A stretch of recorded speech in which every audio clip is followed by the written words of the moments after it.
Hello everyone. I hope you all are very fine, respected viewers. Today we are going to learn a very important grammar rule, difference between possessive adjective and possessive pronoun. This rule will help you improve your writing, your speaking, and also your understanding of advanced English sentences.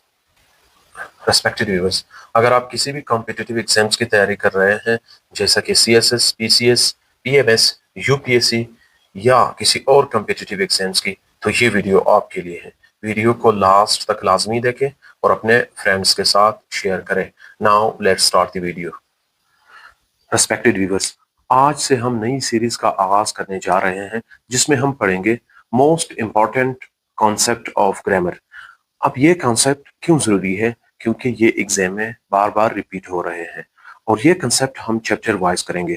तो सबसे पहले शुरू करते हैं pronoun chapter के important concept को, और उसमें सबसे पहला हमारे पास है difference between possessive adjective and possessive pronoun. सबसे पहले हम समझते हैं कि पॉजेसिव एडजेक्टिव क्या होता है और उसके बाद समझते हैं पॉजेसिव प्रोनाउन क्या होता है। Possessive adjective, the adjectives which shows ownership and comes before a noun, यानी ऐसे अल्फाज जो मिल्कियत या ताल्लुक जाहिर करे और नाउन से पहले आए। my, our, your, his, her, its, their, ये हमारे पास ऐसे वर्ड्स हैं जिनके बाद नाउन ने लाजमी आना होता है। हम इसको एक सिंपल एग्जांपल की मदद से समझते हैं। यहाँ पे देख ले, दिस इज माई, यहाँ पे जो माई है वो हमारे पास क्या है, वो पॉजेसिव एडजेक्टिव है। तो अब हम पहले ही पढ़ चुके हैं कि ये वो अल्फाज है जो नाउन से पहले आते हैं। बुक एक नाउन है, तो नाउन से पहले क्या आया हुआ है, माई आया हुआ है। माई क्या है, पॉजेसिव एडजेक्टिव है। पॉजेसिव एडजेक्टिव के बाद नाउन का आना लाजमी है। ठीक है, दिस इज आर कार, यहाँ पे देख ले, कार से पहले क्या आया हुआ है, आर। ये और हमारे पास क्या है, ये एक पॉजेसिव एडजेक्टिव है। ठीक है, थर्ड सेंटेंस को अगर हम देख ले, शी लॉस्ट हर फोन, यहां पे देख ले, हर के बाद क्या आया हुआ है, एक नाउन आया हुआ है। ठीक है, और नाउन से पहले अगर हम देख ले, इस तरफ से अगर हम देख ले, तो नाउन से पहले क्या आया हुआ है, नाउन से पहले हमारे पास हर जो आया हुआ है वो हमारे पास क्या है, पॉजेसिव एडजेक्टिव है। तो कहने का मतलब ये है, पॉसेसिव एडजेक्टिव जो है वो हमारे पास ऐसे वर्ड्स है जो नाउन से पहले आते हैं और ये वर्ड्स नाउन को रिप्लेस नहीं करते। Possessive pronoun also shows ownership but it replace a noun। Possessive pronoun हमारे पास ऐसे वर्ड्स होते हैं जो नाउन की जगह आते हैं और साथ में पोजेशन बताते हैं। जिस तरह हमारे पास है माइन। अब माइन जो है वो इक्वल है किस चीज का, माई प्लस नाउन के, माई प्लस नाउन के। अब ये कौन सा नाउन है, ये जो सेंटेंस में नाउन इस्तेमाल होता है उसी के इक्वल होता है। यानी सेंटेंस में जो भी नाउन यूज हो जाता है तो माइन उसका क्या बनेगा, पॉजेसिव प्रोनाउन बनेगा। एग्जांपल से समझने की कोशिश करते हैं। अगर किसी सेंटेंस में, जिस तरह इस सेंटेंस में आया हुआ है, दिस बुक इज माइन, यहां पे आप देख ले, दिस बुक इज माइन में ये जो माइन है ये किसके इक्वल है, माई प्लस बुक के। क्योंकि हम पहले ही पढ़ चुके हैं कि पॉजेसिव, जो पॉजेसिव प्रोनाउन है ये कॉम्बिनेशन होता है पॉजेसिव एडजेक्टिव का और सेंटेंस में यूज होने वाले नाउन का। अगर हम बाकी सेंटेंसेस को देख ले, दैट कार इज आर्स, यहाँ पे देख ले आर्स लिखा हुआ है, तो आर्स किसके इक्वल है, आर प्लस खार के। ठीक है, हमने रिपीटेशन से बचने के लिए ये पॉजेसिव प्रोनाउन का यूज किया है।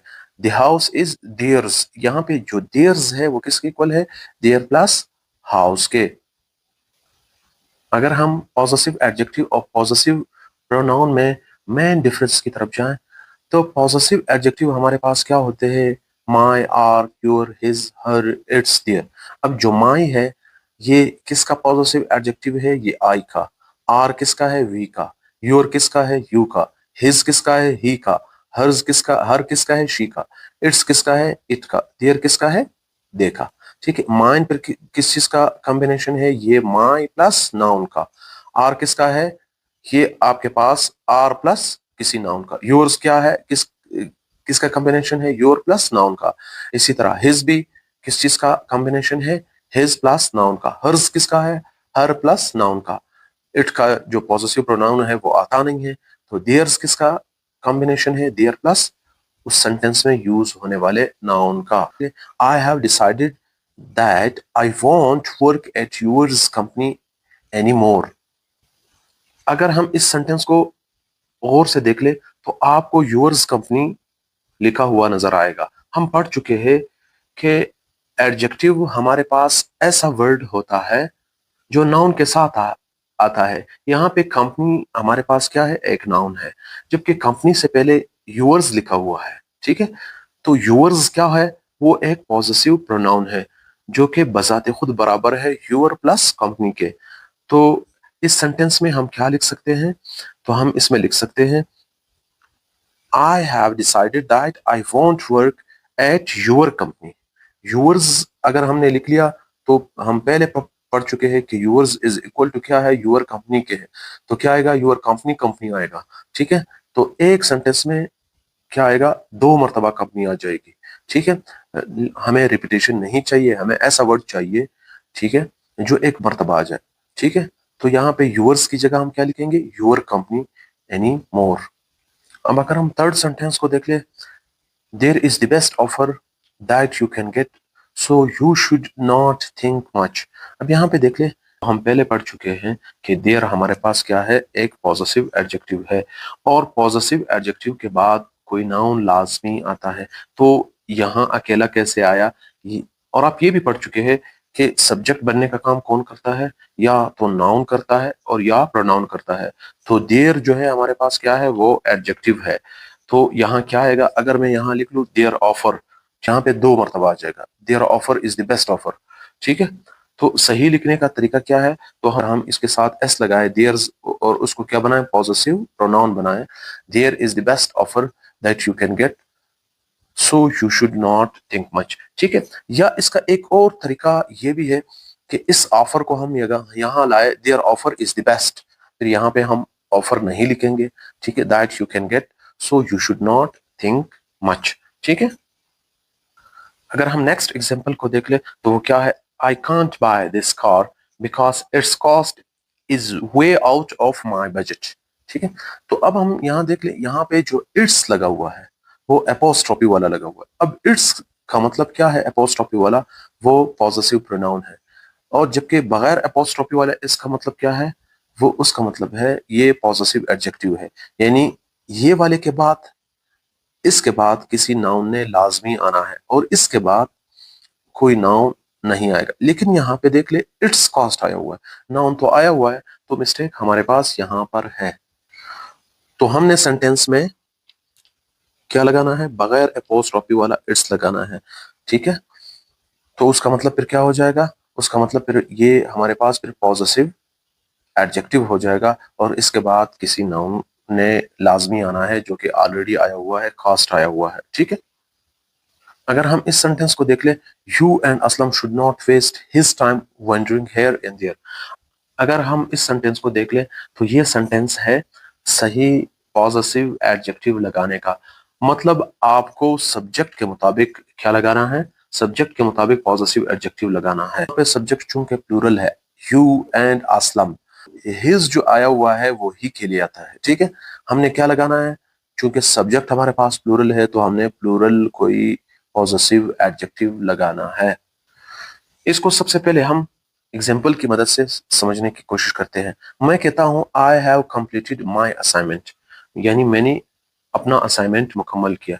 तो यहाँ पे देख ले, आई के मुताबिक हमने क्या लगाया, पॉजिटिव एडजेक्टिव लगाया। ठीक है, इसी तरह she has completed her assignment, इस तरह हम लिख सकते, he is completed his assignment, जिस तरह हमने कहा था। अब यहाँ पे जो हर आया हुआ है ये शी के मुताबिक आया हुआ है, she is completed her assignment, he is completed ये ही के मुताबिक क्या आया हुआ है, हिज असाइनमेंट। ठीक है, तो यहाँ पे आप देख ले, he and I have completed, यहाँ पे दो लोगों की, क्योंकि हमारे पास सब्जेक्ट प्लूरल की बात हो रही, तो हमने ऐसा कोई पॉजिटिव एडजेक्टिव लगाना है जो इन दोनों को क्या करे, रिप्रेजेंट करे। तो हमने प्लूरल कोई पॉजिटिव एडजेक्टिव लगाना है, तो वो आर असाइनमेंट। ठीक है, ये वी जो है वो प्लूरल हम, यानी उसने और मैंने अपना असाइनमेंट क्या कर लिया, कंप्लीट कर लिया। तो इस सेंटेंस में अब क्या मिस्टेक थी, you and Aslam, you and Aslam हमारे पास जिस तरह हमने पढ़ लिया कि यू और असलम जो है हमारे पास क्या हो गया, एक प्लूरल सब्जेक्ट हो गया। जब प्लूरल सब्जेक्ट आएगा तो उसके साथ जो पॉजिटिव एडजेक्टिव आएगा वो भी क्या आ जाएगा, प्लूरल आएगा। You and Aslam waste your time, यहाँ पे हिज नहीं आएगा, क्या आएगा, योर आएगा। ठीक है। अगर हम इस नेक्स्ट सेंटेंस को देख ले तो वो क्या है, you and I have done my best to make her happy. तो यहाँ पे देख ले सब्जेक्ट फिर हमारे पास क्या आया हुआ है, प्लूरल आया हुआ है, यू एंड आई, और एंड के साथ क्या हुआ है, जुड़ा हुआ है। ठीक है। तो फिर हमने क्या लगाना है, प्लूरल पॉसेसिव एडजेक्टिव लगाना है। माई बेस्ट नहीं आएगा, क्यों नहीं आएगा, क्योंकि हमने प्लूरल पॉसेसिव एडजेक्टिव लगाना है। तो यू और आई के मुताबिक, तो you and I have done our best, क्या आएगा, आवर बेस्ट आएगा, टू मेक हर हैप्पी। अगर हम इस सेंटेंस को देख ले, he and I will not leave any stone unturned to complete our assignment. अगर हम इस सेंटेंस को देख ले, ठीक है, तो यहाँ भी सब्जेक्ट हमारे पास क्या है, प्लूरल है, ही एंड आई है, एंड के साथ जुड़ा हुआ है, और हमें प्लूरल पॉजिटिव एडजेक्टिव लगाना है। तो यहाँ देख ले आर्स असाइनमेंट लिखा हुआ है। आर्स असाइनमेंट का मतलब क्या है, आर्स हम पहले पढ़ चुके हैं कि पॉजिटिव प्रोनाउन होता है जो कि इक्वल होता है आर प्लस असाइनमेंट का। ठीक है।